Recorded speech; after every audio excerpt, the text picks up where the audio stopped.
All right, so let's talk about the Aleister Black situation.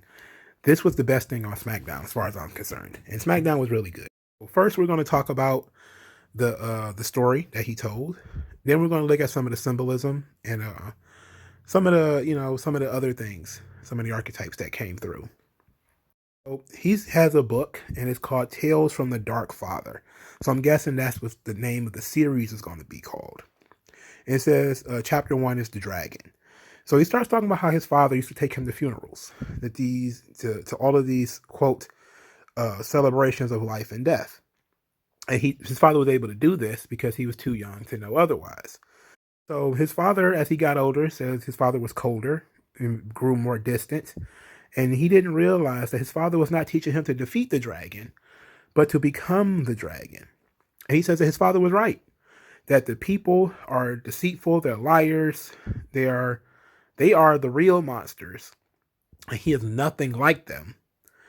That they reveal the true rotten nature of man, and he will never help us.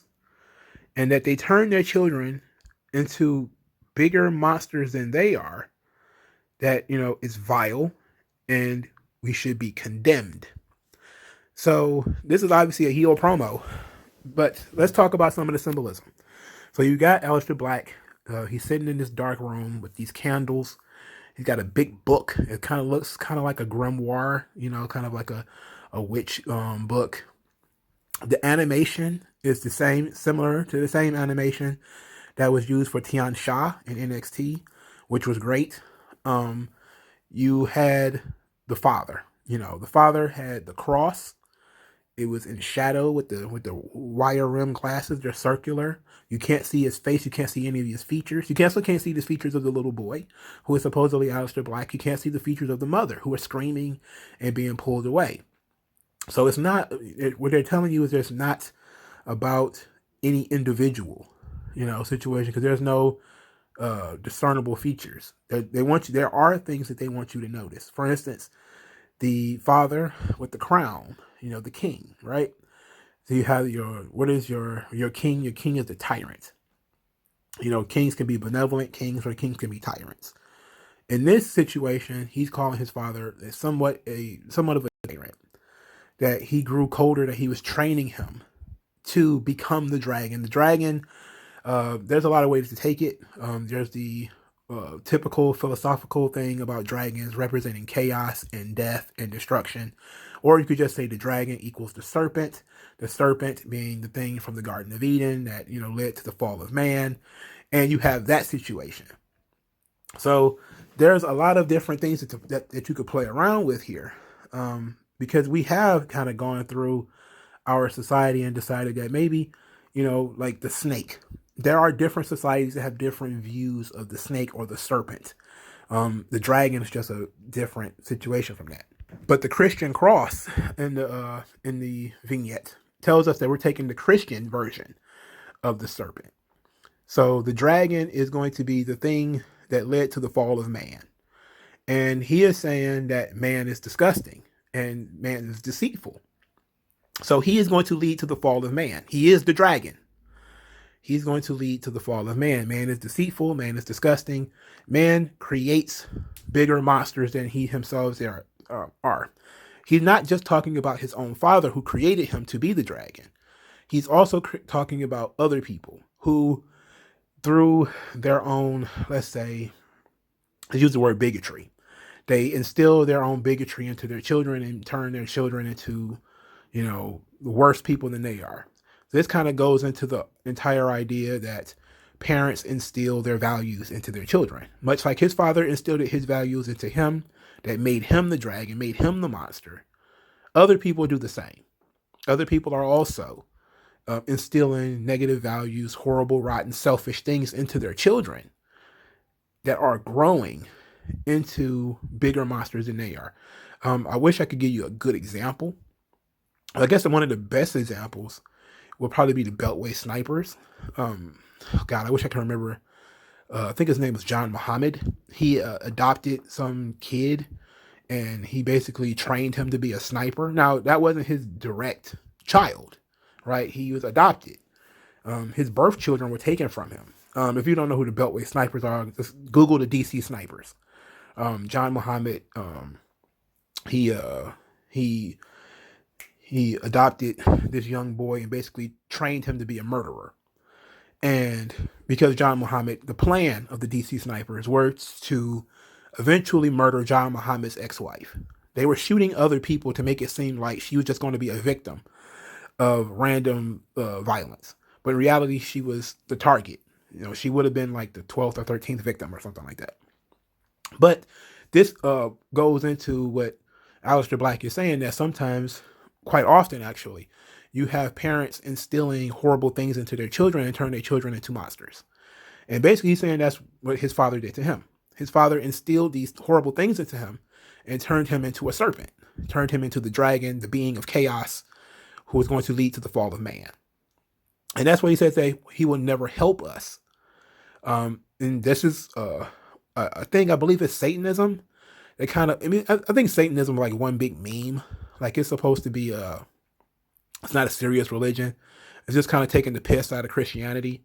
But one of the things that you get from Satanism, from my understanding, if there's a Satanist listening, you can feel free to correct me. But if my understanding is that Satanism is taking the position that, Lucifer or Satan or whatever liberates you from the horrible constraints of God.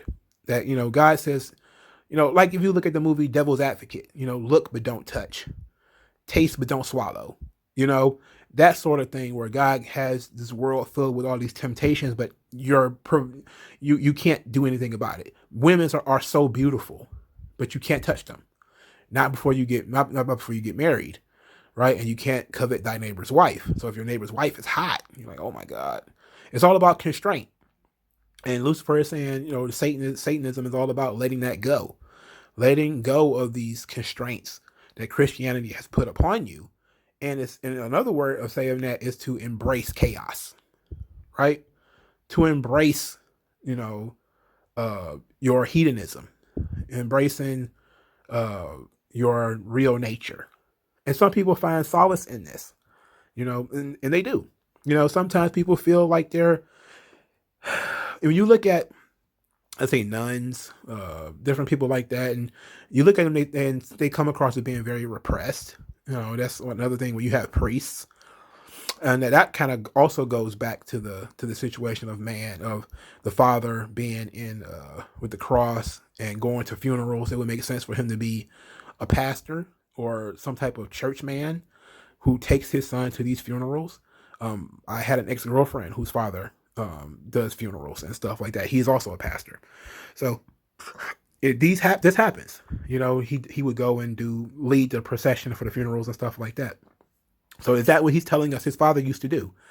His father used to take him to work, quote unquote, to these funerals, and he would sit and watch all these people crying, but yet at the same time celebrating the life of the deceased. And that, it did things to him, like this being in that situation. Because again, my ex-girlfriend, she used to do that.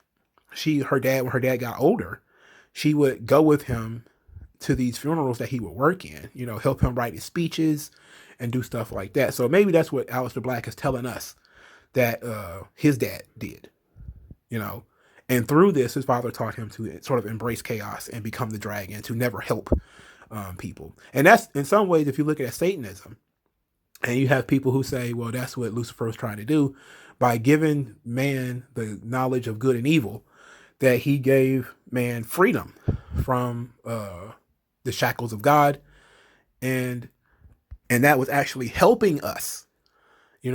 Again, sometimes some people see that as liberation. So that's just one way of looking at it. But you can also say, in a traditional story, the dragon is the monster. It is chaos incarnate, and the hero slays the dragon, and the dragon, of course, dies, and chaos fades away. What him saying is he will never help us. So he sees himself as something positive. Obviously, he's already called himself the dragon. He is the serpent. So this is, and I think he really is a Satanist, if I remember correctly. So yeah, this all makes sense. This is basically him telling his story in a very unique way. And I enjoyed the hell out of this. You know, him basically saying, going from the serpent or the snake, they wouldn't do that because Randy Orton already does the snake gimmick. So they decided to go with the dragon, which I think is cool. It's the same creature, just on a different level. It's bigger, more violent. It's cooler in a way. There's nothing cool about vipers. I mean, they're poisonous and they bite you and you die. Dragons are at least mystical. Like they aren't real. So, except for the Komodo dragon, that's not a real dragon. It's just a giant lizard. Like a monitor lizard is another one. It's just a big lizard. They may call them dragons, but it's just a big lizard. Like the dragons that we would think of, like from mythology, like from Game of Thrones or something like that. Those things never existed, right? So it makes sense that we would go this route as a way of telling us his backstory. That he kind of grew up in a situation where his father was cold and distant, but would always carry him wherever he went, and that he was taught to sort of embrace chaos and to be the serpent, to be the dragon, to be the bearer of chaos. And that, but you don't have to help men because men are deceitful and evil and they're vile and they destroy their own children. And we need to be washed away and these sorts of things. And it's a very interesting thing. I can't wait for part 2. Like, I love this kind of stuff. And the animation was sweet. His delivery was really good. He's wearing those grandma glasses, which, hey, it worked in this situation. And this was, was it worth waiting for? Sure. Once we heard that he was coming back, this was worth waiting for. I'm glad that he's still around.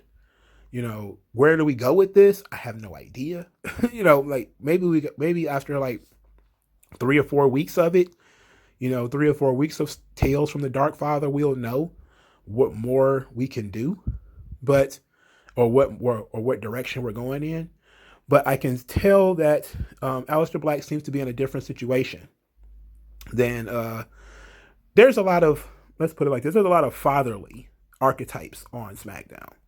You got Rey Mysterio, you've got Roman Reigns, you got Seth Rollins, you got dads on the show. But you have those, you also have, sort of the kings, the father archetype. Apollo Crews is another one, where you have them, they represent the tyranny of fathers, the tyranny of, excessive male energy. That, Roman Reigns demands order. He's controlling. Apollo Crews is also, controlling, demanding of order. And you have that sort of thing where they are suspicious of new life, which is the reverse of what a king should be. A king should embrace new life, but they're also very concerned about being supplanted. They're worried about who comes next, what comes next. They want to control everything. And if we're going to have Aleister Black in this situation where he's not his father, he is sort of the opposite of his father, it ought to be interesting how his heel character is going to fit in a situation where, he seems to be anti, the Roman Reigns and the Apollo Crews type characters, even though I shouldn't have said Seth Rollins because he doesn't fit the dynamic. But where those situations come from, so it ought to be interesting, but it will have to be something that I will have to look into more when in further editions of Tales from the Dark Father. But I enjoyed the hell out of this. I know most people did, but let me know what you thought in the comment section below. Like this video, share this video, subscribe to the channel, and subscribe to the channel via Subscribestar. Hit the bell for notifications. Follow the hashtag 3Count Commentary to stay in touch with what I'm doing. And like, share, and subscribe. And I'll talk to you guys later, man. Peace out. Yeah. Yeah.